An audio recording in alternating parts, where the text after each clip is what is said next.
Dia memiliki sepasang mata, bisa melihat nasib hidup orang. Di kereta, dia melihat tangan seorang pria menjadi transparan. Ini menunjukkan, pria itu akan segera menerima akhir hidupnya. Tapi saat itu dia tidak tahu apa artinya. Beberapa hari yang lalu, dia secara tidak sengaja menabrak seorang pejalan kaki. Tubuh orang ini juga transparan sebagian. Penasaran, dia ingin mencari tahu apa-apaan ini, jadi dia memilih untuk mengikuti. Tapi baru saja berjalan sebentar, pria itu tertabrak mobil yang sedang melaju kencang. Meninggal di tempat.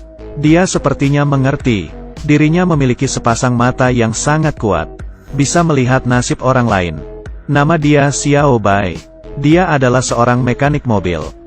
Dia mengalami kecelakaan udara saat kecil, menyebabkan kematian kedua orang tuanya. Tetapi ajaibnya dia selamat. Dia ingin menyelamatkan seorang gadis. Namun kecelakaan itu terjadi lagi. Ini kejadian penting baginya, menyebabkan pukulan mental yang hebat, membuatnya ketakutan, semakin segan, tidak lagi berhubungan secara dekat dengan orang lain, tidak sabar untuk menghabiskan waktu. Semuanya digunakan di tempat kerja, karena dia serius dengan pekerjaannya, bertanggung jawab kepada pelanggan. Bos memberikan satu cabang kepadanya. Ini juga menarik, Xiao Jin cemburu dengan keberhasilannya. Xiao Bai terguling lalu merogoh sakunya. Berakhir sudah, handphone rusak. Sejak kecil dia memiliki kelainan tidak bisa memilih. Melihat banyak handphone yang bagus, membuat Xiao Bai sedikit bingung. Pada saat ini, dia bertemu dengan Xiao Mei di toko. Xiao Mei tidak hanya cantik, tetapi juga sangat baik. Ketika Xiao Bai memberikan handphonenya, dia melihat tangan Xiao Mei menjadi transparan. Xiao Bai lari ketakutan, mengingat kecelakaan mobil sebelumnya. Melihat kembali ke dalam toko, Xiao Bai yang tertutup mengumpulkan keberanian. Berharap Xiao Mei setelah pulang kerja. Beri Xiao Bai 30 menit. Dia punya sesuatu yang penting untuk diutarakan.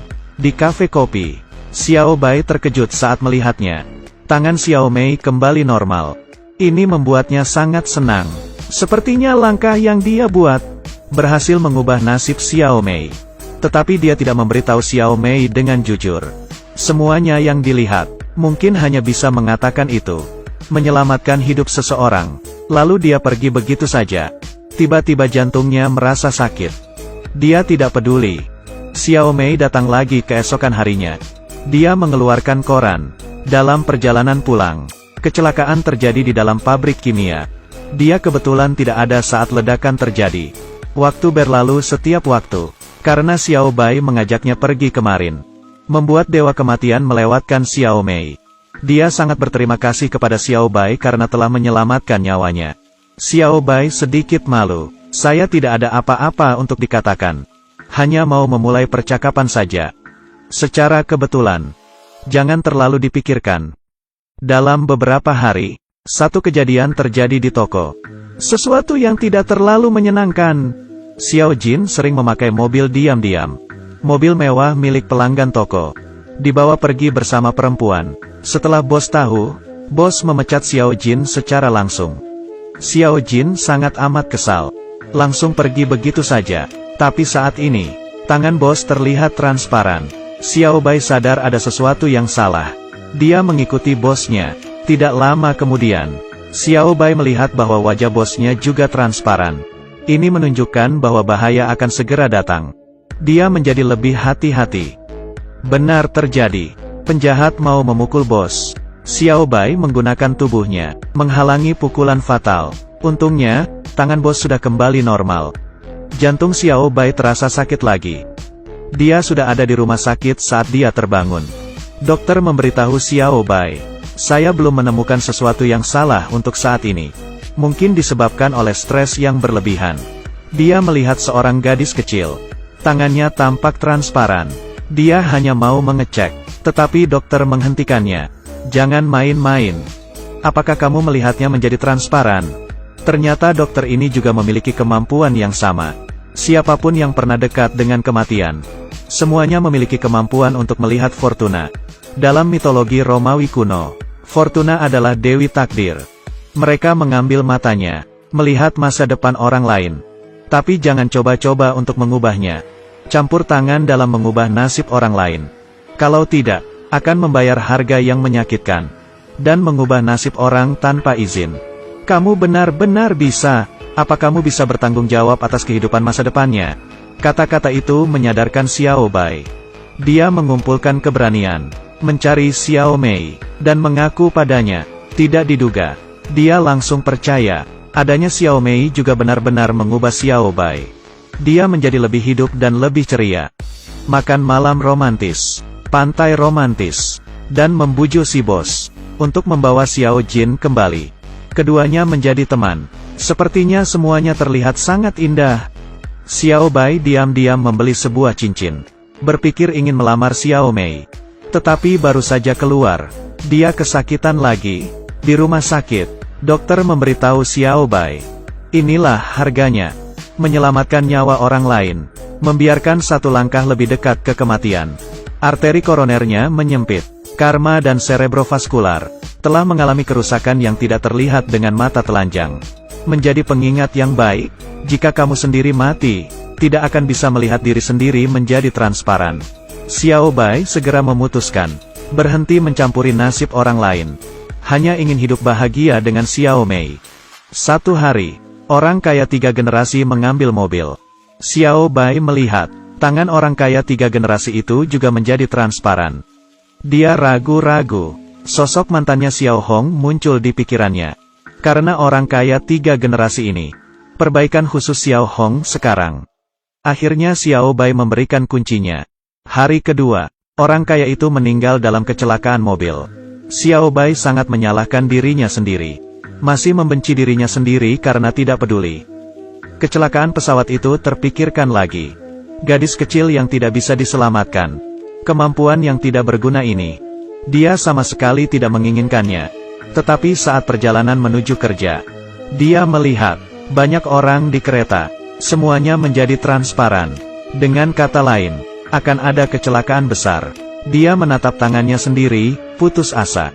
Saat ini, dia melihat di taman. Anak-anak juga menjadi transparan. Dia sampai tidak bisa mempercayai matanya. Guru mengira Xiao Bai memiliki masalah mental. Membawa pergi anak itu satu persatu.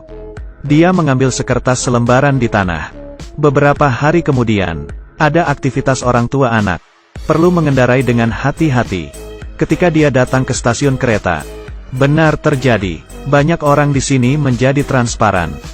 Dia melihat jadwalnya. Pukul 7.30. Itu adalah kereta yang harus dinaiki Xiao Mei untuk shift pagi setiap hari. Dia langsung pergi ke rumah Xiao Mei. Seperti yang dipikirkan, tangan Xiao Mei juga menjadi transparan. Dia diam-diam membuat keputusan. Tidak peduli dengan masa depan, dia harus menjaga Xiao Mei dengan baik.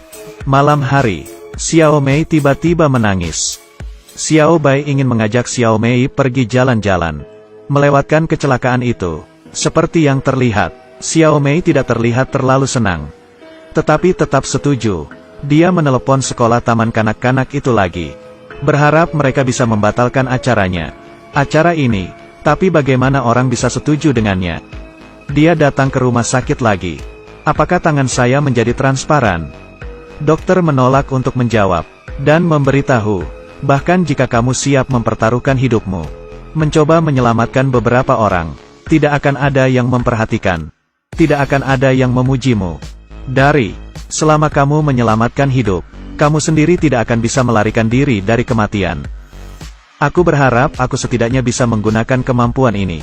Menyelamatkan beberapa nyawa yang berharga. Walaupun begitu, asalkan aku bisa melindungi orang yang penting. Masuk akal, bukan? Xiao Bai tahu bahwa dia akan celaka. Jadi dia mengucapkan selamat tinggal kepada teman-temannya. Dia menyerahkan bisnis itu ke Xiao Jin. Membeli beberapa hadiah.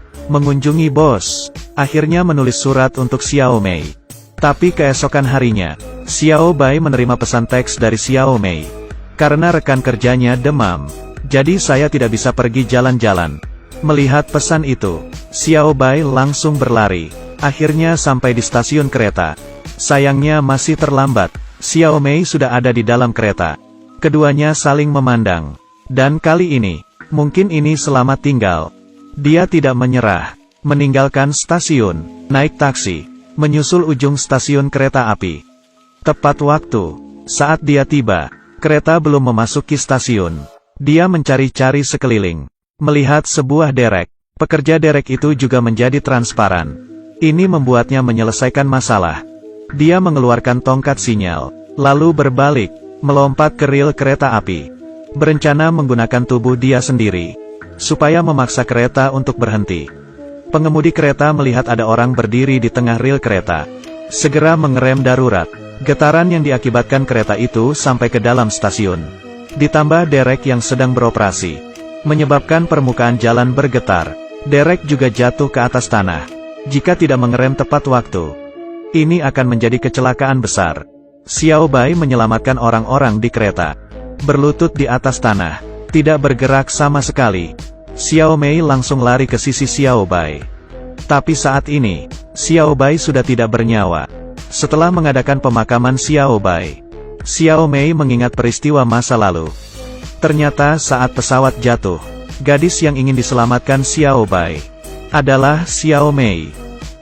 Xiao Bai menyelamatkan Xiao Mei. Setelah keduanya pingsan, Xiao Bai juga lupa dengan masa lalu itu. Sebenarnya Xiao Mei telah mencarinya. Keberadaan Xiao Bai. Juga sejak hari itu, Xiao Mei juga memiliki kemampuan fortuna. Saat dia melihat tangan Xiao Bai menjadi transparan, sudah menebak, Xiao Bai ingin menyelamatkan hidupnya sekali lagi. Dia berharap Xiao Bai bisa hidup dengan baik. Itu sebabnya dia bersikeras untuk naik kereta itu. Hanya tidak diduga, Xiao Bai akhirnya masih mengorbankan dirinya, menyelamatkan semua orang. Akhir film, Xiao Mei membaca surat yang ditulis Xiao Bai kepadanya. Tidak peduli berapa kali nasib yang sama terulang, dia akan tetap membuat pilihan yang sama. Hanya bisa mengatakan, Tuhan memberikan sepasang mata untuk melihat takdir, tetapi tidak memberimu tubuh untuk menyelamatkan orang. Film ini adalah Fortuna's Eyes. Terima kasih telah menonton.